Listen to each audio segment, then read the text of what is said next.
What's going on there, YouTube? Welcome back to another comic book video. Okay, so we're going to continue our coverage over the X-Men. Okay, so we're going to pick back up with some X-Force. Now, this is our first time picking back up with X-Force after the whole good old Executioner song. And as you all know, after that event right there, we are currently working our way up to Fatal Attractions. And we now have a lot of different X-Men books to cover, but today's video is all about X-Force. Now, we're only covering 3 issues. X-Force issue number 19, 20, and 21. Now, we have to talk about the whole idea of what was going on with Marvel and X-Men books in 1993. And what I mean by that statement is that in 1993, after the whole Executioner song, for Marvel, they wanted to make sure that all their X titles were actually connected to one another. So Excalibur, X-Force, X-Factor, the 2 X-Men books, Wolverine, and also Cable. And that got a tad bit confusing, and let me explain. See, we already covered some storylines that took place before this storyline or possibly after this storyline. And you're kind of wondering, what in the world are you talking about? You see, when it came to X-Force leading into Fatal Attractions, they just had one big storyline that led into that crossover. But in the other X books, they could have 1, 2, 3, 4, 5 different story arcs happening in each of the other books. And all those other events are happening at the same time as this storyline. And so when it came to Cable issue 1 through 4, the first 2 chapters, it took place before this story arc, but then 3 and 4 took place after this story arc. And so a lot of things were happening in the other X books while this one story on X-Force was just going on leading into Fatal Attraction. So as we go through today's video, I'm going to mention things that we already covered in previous videos that took place after this one or possibly before this one. Now, something else we have to talk about is that when it comes to X-Force, they're no longer being led by Cable. You see, right before the Executioner song, you had Cable leave the team, which then let Cannonball take over as the leader of the team. Now, thanks to the Executioner song, for our heroes at this point in Marvel Comics, they believe that Cable's dead, that him and Strife died together. Now, if you saw our Cable video, you already know that technically Cable is alive and well. But for X-Force at this time, they have no idea that he is alive. And matter of fact, they have no idea he's alive again, but in the far future, where he's at right now when it came to his series at this point in time in Marvel Comics. Either way, when it came to the Executioner song, you also had X-Force get arrested by X-Factor and X-Men. Now, X-Factor, they actually do work for the government, but the reason why X-Force was arrested because, well, when they were being led by Cable, they did cross some lines when it came to going after different bad guys around the world. And so they were technically arrested, but not really. And so you had Charles Xavier being able to make a deal with Val Cooper to allow X-Force to stay at his house, but kind of like house arrest. But now our heroes, they're trying to leave. And so as we dive into X-Men issue number 19, we also have to re-establish the whole idea that Boom Boom and Cannonball might potentially date one another. Now, remember, when it came to Cannonball back in New Mutants, he was dating another character known as Lila. Now, Lila was a powerful teleporter in Marvel Comics. She could teleport across the entire universe, but she was gone for a good while, which then let Cannonball be able to build a relationship with Boom Boom. And so you have Lila tell Boom Boom, like, hey, listen, if you want him, you can have him. I'm way too busy. And also, I kind of feel like y'all two would be a perfect fit for one another. Now, I want to jump over to Sunspot because for Sunspot, he was not technically part of X-Force until right before the Executioner song. And the reason why, because he was hanging around another character known as Gideon. Now, when it comes to Gideon, he is an external. An external is a group of mutants who have the ability of immortality. Now, when it came to Gideon, he believed at first that Sunspot was one of them, a High Lord, an external. but in reality, it wasn't Sunspot. It was actually Cannonball. Either way, you had Gideon do a lot of things behind the scenes to see if Sunspot was actually an external, to only find out that no, Sunspot is not one at all. But also, thanks to all those different kinds of experiments, it actually changed the powers of Sunspot a tad bit. Now, I want to jump over to Richter, Shatterstar, and also Feral. Now, really, they're just in the danger room, but it kind of shows the other X-Men who are there in the actual mansion that this X-Force team, they're some savages. Like, they're not afraid to get dirty because you have those three characters going through a danger room session and they're having fun, but they're just having fun, just wrecking everything in their path through the entire session. And for Beast, he's watching, he's kind of like, yo, these guys ain't playing around. But it also shows a huge difference between the X-Men team and the X-Force team. Now, I want to jump over to Warpath and also Siren. Now, for Siren, she has some connections to the X-Men thanks to her father, now be Banshee. But for Warpath, he wasn't really part of the X-Men. His only connection was his brother Thunderbird, who died shortly after he had joined the team back in Uncanny X-Men, I want to say issue number 94 and 95. I could be possibly wrong, but either way, he died a while ago. And so for Warpath, that was his only connection to the X-Men. Besides that, he has been with the Hellions, who've been taught by Emma Frost. Now, for Warpath and Siren, they're breaking into Charles Xavier's computer to get information about different bad guys around the world, because this is X-Force beginning to kind of break away from their house arrest so that they're able to go out there again as the team they are, to go after the bad guys across the world. And it really shows as we jump back over to Cannonball, who's now meeting up with Charles Xavier. Now, this is Cannonball basically asking Charles to leave the house. He's all like, hey, man, listen, we've been here for a good while and want to know, are we still technically under house arrest? Because even though we were arrested, they don't have anything on us to charge us with. And so technically we should be free. Now for Charles Xavier, he still looks at Cannonball as that young boy he took in, back in the New Mutant days. Because remember, Cannonball's been around for a good while, alongside with Sunspot and a few other characters in the New Mutant books back in the 1980s. And so for Charles, it's kind of hard to believe that Cannonball has now grown up and now gone on his own path.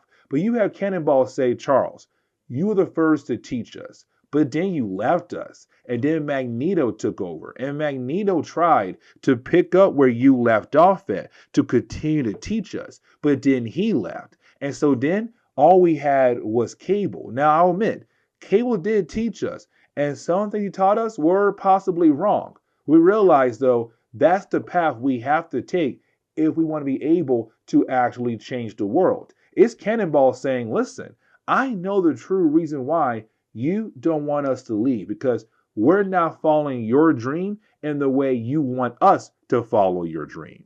Now, I want to jump over to a character known as Vanessa. You see, Vanessa is better known as Copycat, but she's also the ex-girlfriend of Deadpool. Now, if you saw my Deadpool video, you already know that when it comes to Deadpool, he's trying to find her because he wants to kill her. Now remember, we had learned that Vanessa was used as a way to pretend to be Domino to get close to Cable. The real Domino was being held hostage by a character known as Tolliver. Now, at the end of that story arc, well, when it comes to Vanessa, she had just disappeared. And now we see her just hiding in her room. And now we're seeing her true form. The whole idea that the entire time of her life, she's always have been hiding her actual true form because she's always pretending to be somebody else. But now we see her with a close friend of hers known as Tina. Now I want to jump over to G.W. Bridge. See, G.W. Bridges was part of Cable's six-pack in the past. Now remember, the six-pack was the original team that Cable had when he first arrived in the past. Now, after some certain events, the actual team had broken up, and for GW, he had joined S.H.I.E.L.D. over the years. Now, before the Executioner Song event had kicked off, SHIELD had agreed to basically go after Cable to hopefully bring him in, while also working alongside what seems to be the Army. Now, here comes the problem, though. You see, they had failed when it came to capturing Cable. And on top of that, Cable's now presumed dead to the rest of the world. And so for G.W. Bridges, he's finding out that SHIELD now has to pay all the bills of the expenses for that team that GW had put together to go after Cable. And originally he thought that the Army was going to pay for, or at least the government, but now it's SHIELD. And so for GW, he's very upset about the idea that SHIELD has to pay for all different costs it took to go after Cable, because that mission to him was so important that it should have no charges at all because how bad Cable was in his eyes. And so he quits. Now we do get a couple more pages where we see the team all now getting some new outfits. And for me, it's kind of like, okay, you know what? This is a new beginning for X-Force. One, because it's now Cannonball's team officially. It's no longer Cable's team. But also, you don't have Rob Liefeld on the book. And so it's kind of like, okay, you know what? With Rob being gone, that means that this book now has a new fresh start to go in a different direction. For me, honestly, it does seem like a better direction. Now, you do have Charles Xavier go to have a conversation with Siren. Now, Siren is the daughter of Banshee. Now, for Siren, she's been around for a good while in X-Men comics, but like more of a background character. But Charles knew her for a good while. And so for Charles, he's having a hard time believing that Siren would want to join this X-Force team, this group of characters who are, well, very rough-like. And so for Siren, it's more of like, where else can I go, though? You see, when it came to Muir Island, that was my home, up until the Shadow King had ruined that place for me. And so I had nowhere else to go. And then Cable found me. And Cable asked me to join X-Force. And when he did, I realized I wanted to be part of this. It gave me a new chance in life. And honestly, while being around these guys, I realized that we now have the chance to grow into something beautiful for the rest of the world to have in its corner. And so it's Charles realizing that these guys are no longer the kids he used to know. They're now young adults, and they have the ability to do their own thing now, but at the same time possibly carrying on his dream. And this leads into a conversation between Charles Xavier and Cannonball, because you now have Cannonball asking one more time for X-Force to leave the school, to finally be out of house arrest. But for Charles, he has one question. Where do you guys stand when it comes to helping us reaching our dreams? Because for Charles Xavier, there's only two ways to reach that dream, a peaceful way or a violent way. And so for Cannonball, it's kind of like, listen, we have learned a lot from both you and Magneto, both the peaceful way and the violent way. But at the same time, we also learned from Cable. And from learning from Cable, we can kind of take his idea, but also your ideas to lead into a new direction where it is a combination between both violent and peaceful. And we know when to be peaceful, but at the same time, to be violent. It's the whole idea of saying, like, listen, we might have to cross some lines, but at the same time, we have to make sure before we cross those lines, if we do, is it helping us reaching our goals? Is him saying we can walk down both paths and still be looked at as good guys, not just as bad guys. And so for Charles, it's kind of like, okay, you know what? You told me your goals, and you know what? I'm going to go ahead and step out of your way. And so just like that, X-Force leaves the mansion, and now they're on their own to do their own thing.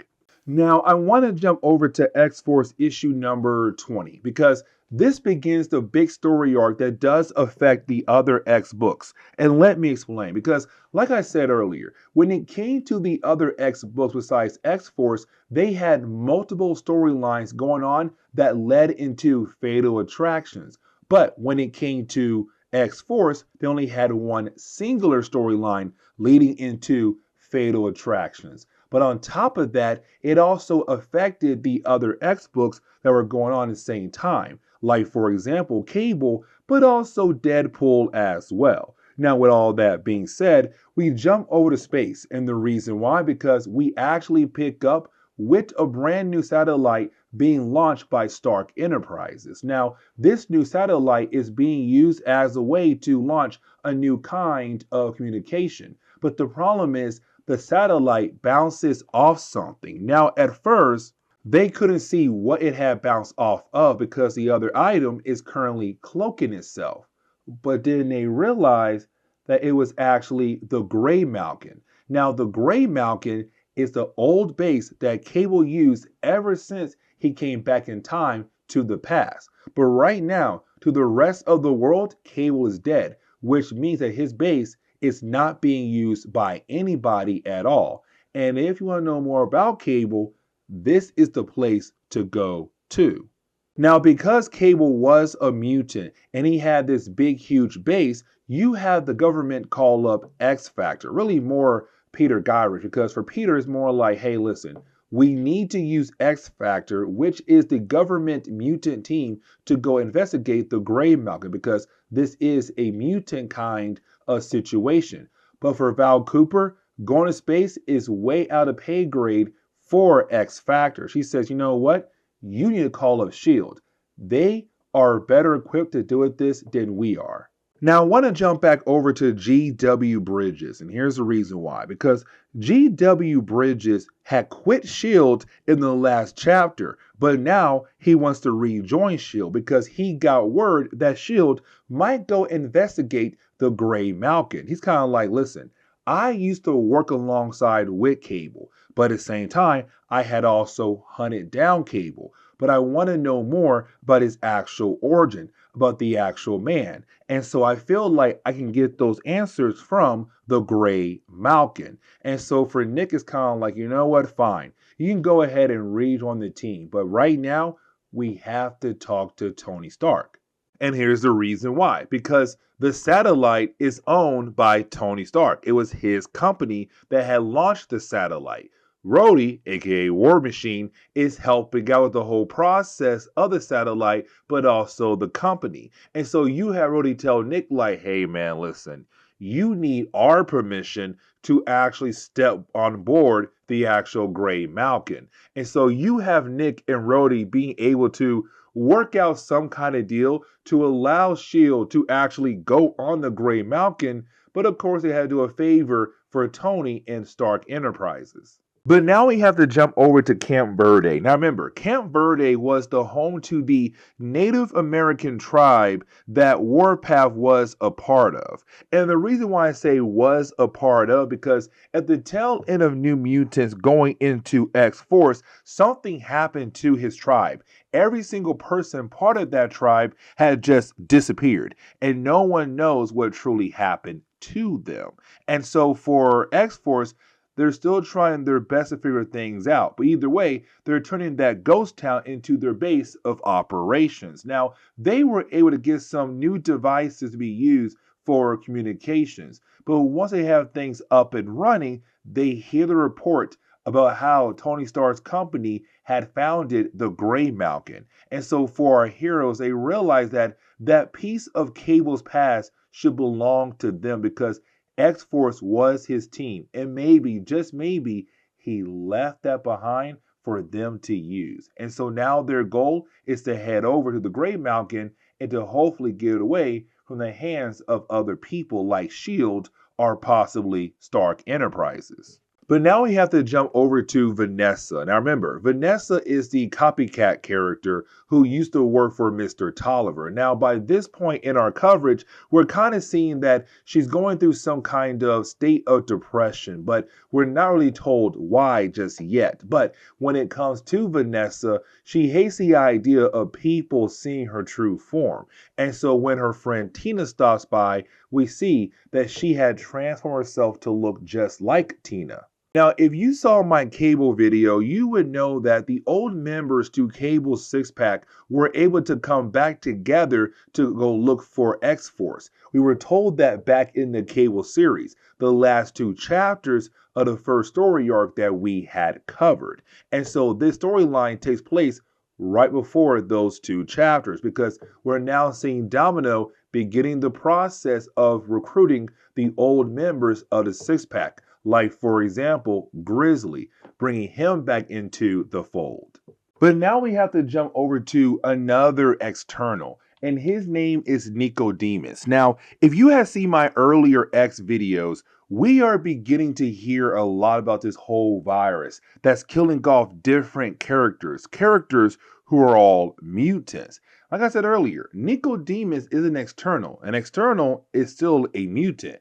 They have the ability of immortality, but they're still a mutant. And so for Nicodemus, it seems like that he has been affected by the same kind of virus that other characters we have seen in our other videos who've been affected as well. And so it seems like Nicodemus is, well, unfortunately, dying. But getting back over to Nick Fury and also G.W. Bridges, we see that they were able to put together a team to go with them as they board the Gray Malkin, but also at the same time, they were also allowed by Tony Stark and also Rhodey to actually board the Gray Malkin. Now, they have no idea that X-Force is, well, already there.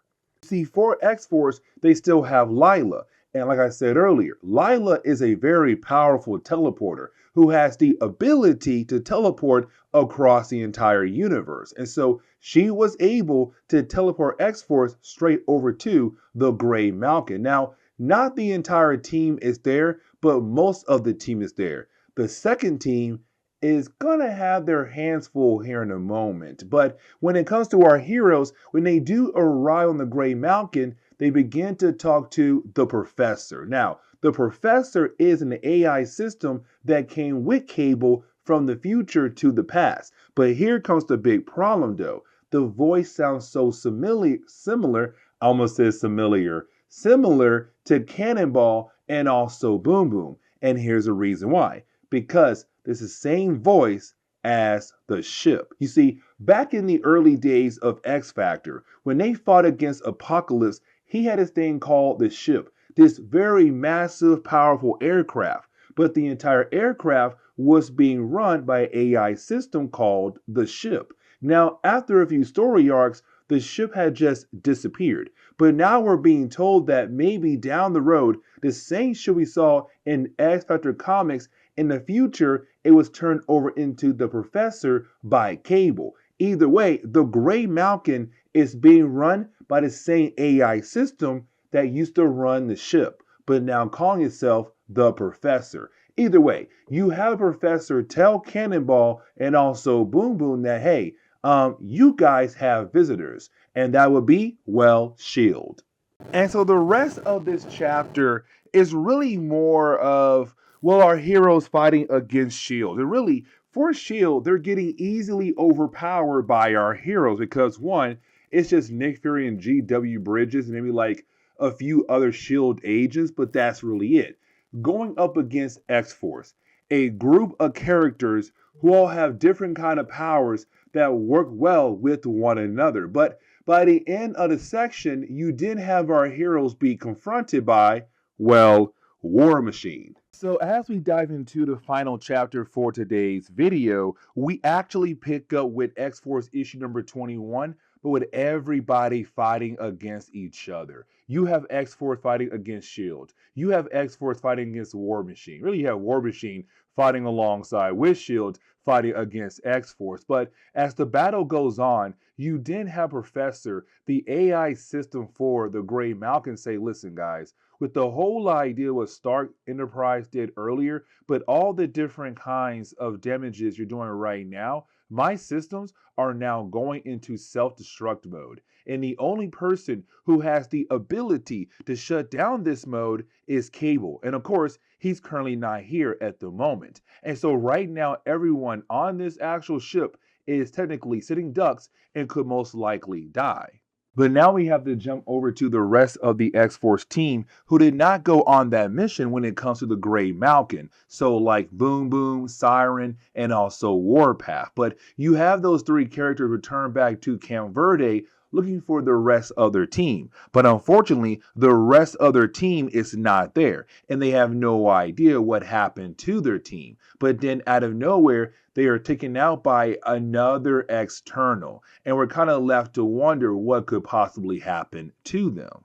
But now we have to jump back over to Domino and also Grizzly. Now, like I said earlier, if you saw our Cable video, you would know that by the end of issue number 2, going to issue number 3, the six-pack had came back together thanks to Domino being able to recruit all the old members. And this storyline right now takes place before that issue. So we're currently seeing, Domino going around and trying to bring back every single member of that team, like Hammer. Now remember, Hammer was the one that got severely injured to the point where he is technically paralyzed, and it's all Cable's fault. And so for Domino, she's saying, listen, I'm trying to get the six-pack back together again for the sake of Cable. But for Hammer, he's all like, listen, if I see Cable, I'm going to kill that man, because when I see him, I'm going to tell him it's his fault that I'm paralyzed. And remember that back in the past, when it came to Cable and the six-pack, it was really Hammer holding on to a disc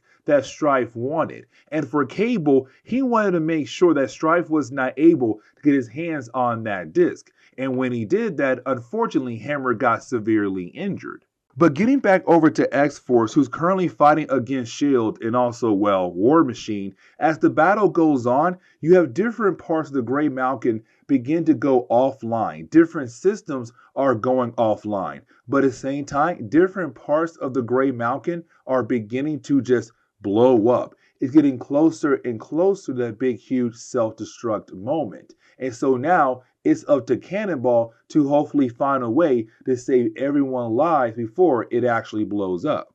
Now, the Professor, the AI system of the Gray Malkin, it begins to tell both Cannonball and also Sunspot how they can actually shut down the self-destruct system. And it goes back to the whole idea of it needs to conserve energy. But the problem is the Gray Malkin is a very massive ship. And so to begin the process of conserving energy back to the main core, it has to unload different parts of the Gray Malkin so that it is able to take energy and refocus it back over to the main core. And then maybe, just maybe, shut down the self-destruct system. But the problem is, to begin that process, they need a code to override the system to begin the process. Now, earlier, for the Professor, it said only one person could do it, and that was Cable. But then it says, actually, Cable made sure that somebody else could also have the ability to do that. Now, at first, they believed it was Domino because how close